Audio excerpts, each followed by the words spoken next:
नमस्कार, मैं विनय कुमार गिरी अपने YouTube चैनल निबल से भक्ति में एक बार पुनः आप सभी का स्वागत करता हूं। मित्रों, आज हम लोग चर्चा करेंगे कपाल तीर्थ, ब्रह्म तीर्थ और वसुधारा तीर्थ के विषय में। इन तीनों तीर्थों का ब्रह्मा विष्णु महेश से संबंध है। ये अपार महिमा वाले तीर्थ हैं। इनकी महिमा का गान स्कंद पुराण में विस्तार पूर्वक किया गया है। तो इसी बात पर हम लोग आज इस वीडियो में चर्चा करेंगे। जो लोग चैनल पर नए हैं, चैनल को सब्सक्राइब कर लें और बेल आइकन को प्रेस कर दें ताकि आगे आने वाले वीडियोस के नोटिफिकेशन आप लोगों को मिलती रहे। तो आइए वीडियो को शुरू करते हैं।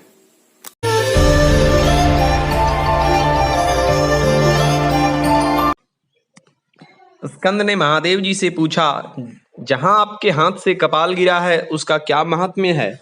भगवान शिव ने कहा, वह अत्यंत गोपनीय तीर्थ है। देवता और असुर सभी वहां मस्तक झुकाते हैं। ब्रह्म हत्यारा मनुष्य भी वहां स्नान करने मात्र से शुद्ध हो जाता है। पाप मोचन कपाल तीर्थ में 5 तीर्थ हैं। उनमें किया हुआ स्नान, तप और दान सब अक्षय होता है। वहां विधि पूर्वक पिंडदान देकर पितरों को नरक से उद्धार किया जाता है। यह पितृतीर्थ कहा गया है। वहां तिल से तर्पण करने पर पितर उत्तम स्वर्गलोक को जाते हैं। जो मनुष्य एकाग्रचित हो, स्थिरता पूर्वक वहां 1 दिन और 1 रात जप में लगा रहता है, उसके महान मनोरथ की सिद्धि तत्काल हो जाती है। फिर स्वामी कार्तिकेय ने पूछा, पिताजी, ब्रह्म तीर्थ कहाँ है?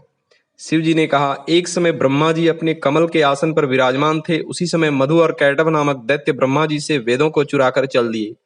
तब ब्रह्मा जी ने बद्री तीर्थ में आकर विष्णु जी को प्रणाम किया और उनकी स्तुति की। तब प्रभु श्री हरि हयग्रीव अवतार धारण करके एक कुंड से प्रकट हुए। उनके विचित्र स्वरूप को देखकर ब्रह्मा जी आश्चर्यचकित हो पुनः उनकी स्तुति करने लगे। उनकी स्तुति से प्रसन्न हो विष्णु जी ने अपने उसी स्वरूप से दोनों दैत्यों को बांधकर लीलापूर्वक मार डाला। तत्पश्चात उन्होंने ब्रह्मा जी को वेदों को लाकर सौंप दिया। तब से ब्रह्मा द्वारा प्रकट किया हुआ वह तीर्थ तीनों लोकों में ब्रह्मकुंड के नाम से विख्यात हुआ। उसके दर्शन मात्र से महापातकी मनुष्य भी पाप रहित हो तत्काल ब्रह्मलोक में चले जाते हैं। स्कंद के पुनः पूछने पर भगवान शिव ने वसुधारा नामक तीर्थ के विषय में बतलाया। बद्रिकाश्रम में वसुधारा नाम से प्रसिद्ध एक मनोहर तीर्थ है। कहते हैं कि त्रिलोकी में बद्रिकाश्रम सब तीर्थों में श्रेष्ठ है।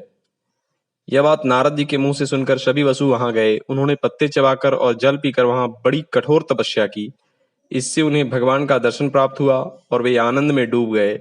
इस प्रकार नारायण का दर्शन करके उनसे मनोरम वरदान के रूप में हरिभक्ति, सुख और ऐश्वर्य पाकर वे बहुत प्रसन्न हुए। इस वसु तीर्थ में स्नान और आचमन करके भगवान जनार्दन का पूजन करने से मनुष्य इहलोक में सुख भोगता और अंत में परम पद को प्राप्त होता है। यहाँ पुण्यात्मा पुरुषों को जल के मध्य से ज्योति निकलती दिखाई देती है, जिसे देखकर मनुष्य फिर गर्भवास में नहीं आता।